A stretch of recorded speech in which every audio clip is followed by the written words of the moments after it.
think you get to a point in your life sometimes where your sort of routine gets really familiar, and it's nice to sort of challenge yourself and want to go somewhere and just explore something completely new. So that was a big attraction of coming to Orkney.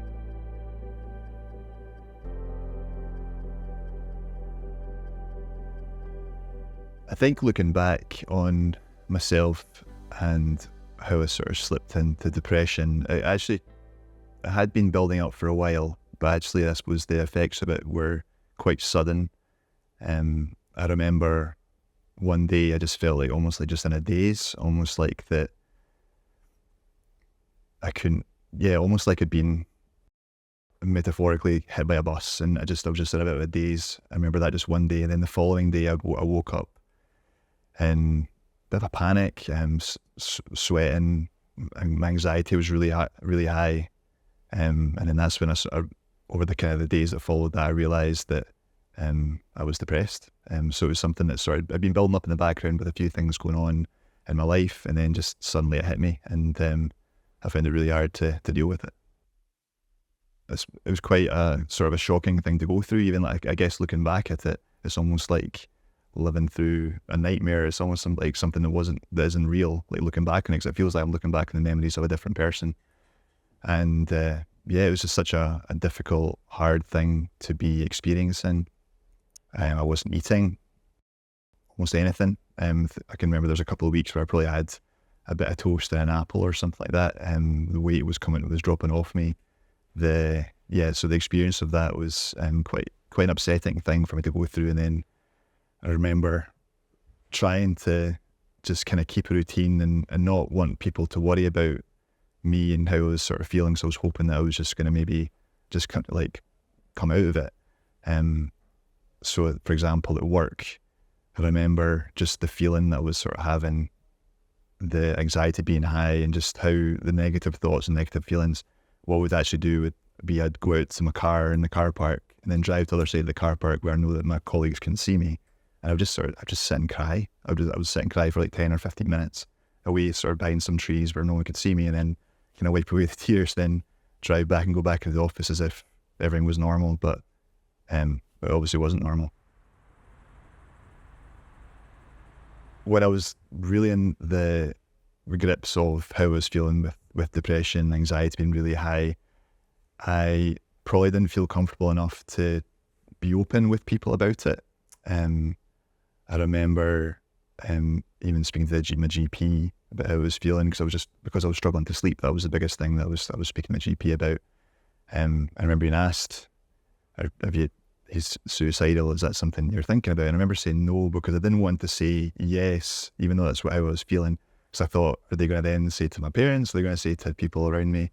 I didn't want people to worry about me and how I was feeling. So I just sort of kind of persisted with it.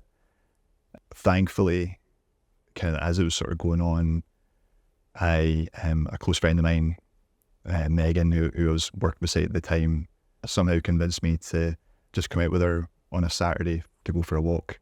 And hill walking wasn't really something I'd really done before at all. And we went out walking, and I think it felt better to just maybe get out and get some exercise and to kind of open up. And I maybe kind of spoke a bit more about how I was feeling to her.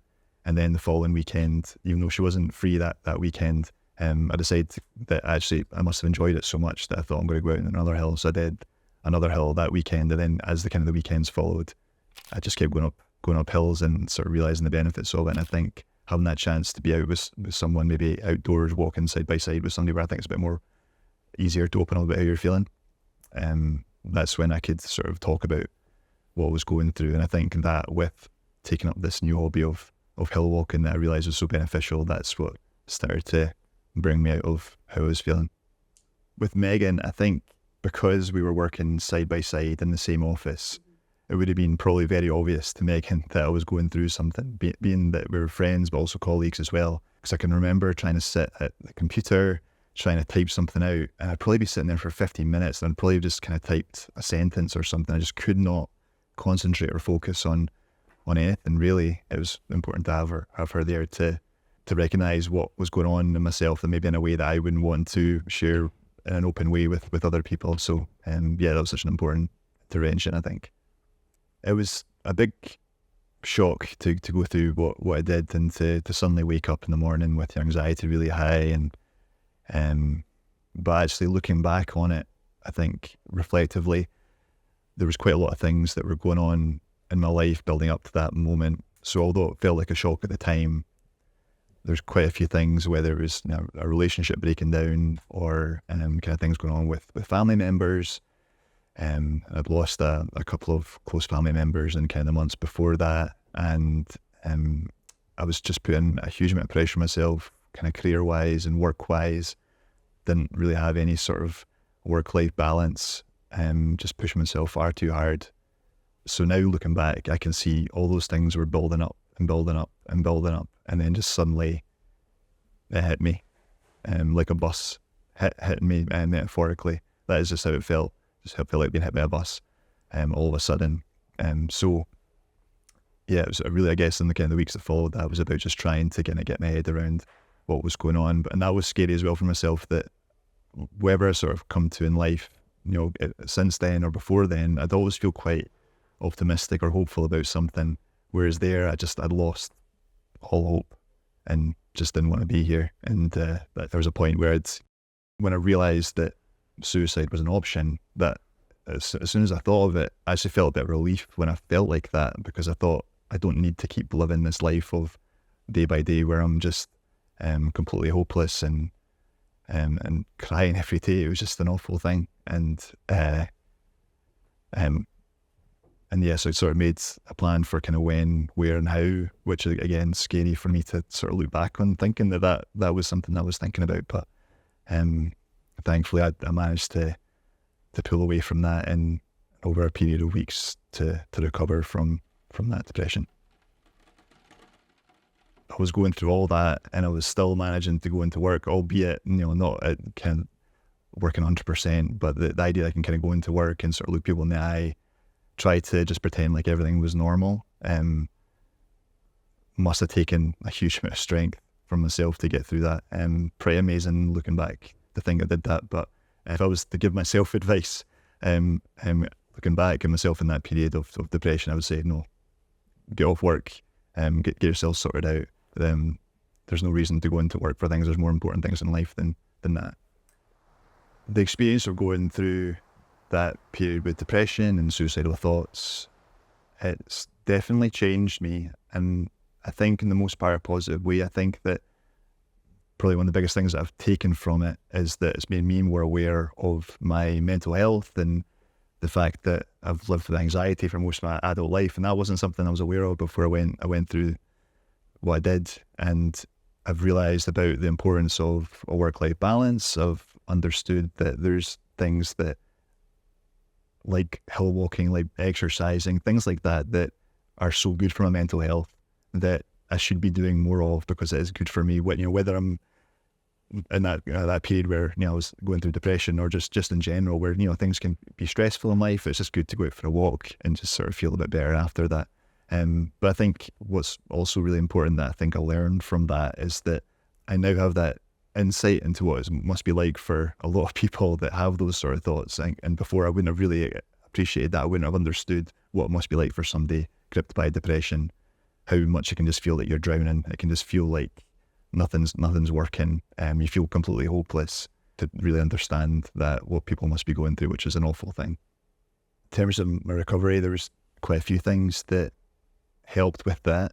I think a big one was the being open about how I was feeling, whether that's with colleagues that are close to myself, or friends or family, to be a bit more open. I remember the first conversation I had with my boss around how I was feeling, and he could not be more supportive about that. And just saying, you can take time off if you want, if if the kind of routine of coming into the office is something that you want to keep going, or you want to do different days, just anything, just to be supportive and making sure my well-being was okay.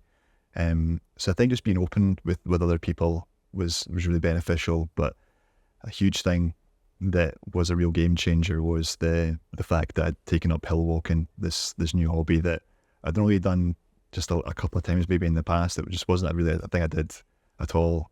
And then just suddenly, weekend after weekend, I'd got into this routine of going up mountains, which I just absolutely loved. And there were times where because it took a long time to really get out of how I was feeling over time, to the point where, for example, I remember driving a couple of 2.5 hours to Crianlarich to go up a mountain there, and I maybe got about, I don't know, 15 minutes into the walk, and I just remember just that sort of the depression and negativity. I was just like, I don't feel like this today.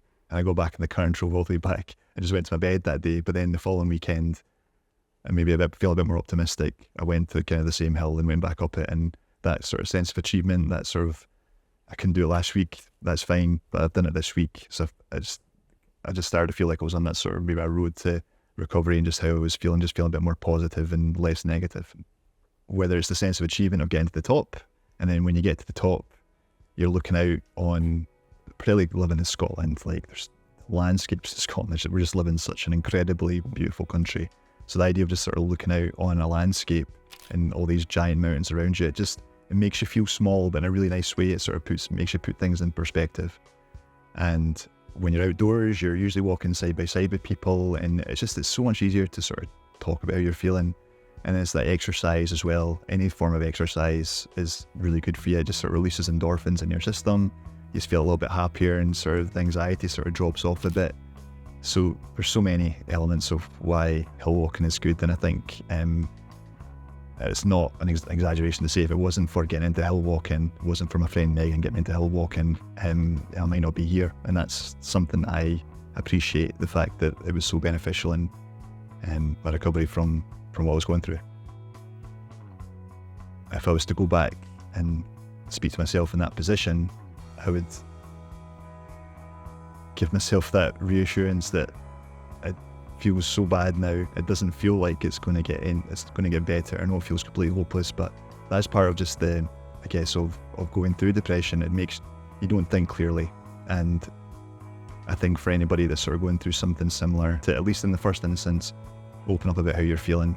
And I know certainly for when I went through counselling, that was such a big thing. And I remember the first session that I had coming out of it, I just felt so much better. I just felt like almost like my brain had been massaged coming out of it. It just, it felt so good. So I was in that position where I just was completely hopeless, and I've managed to come through it.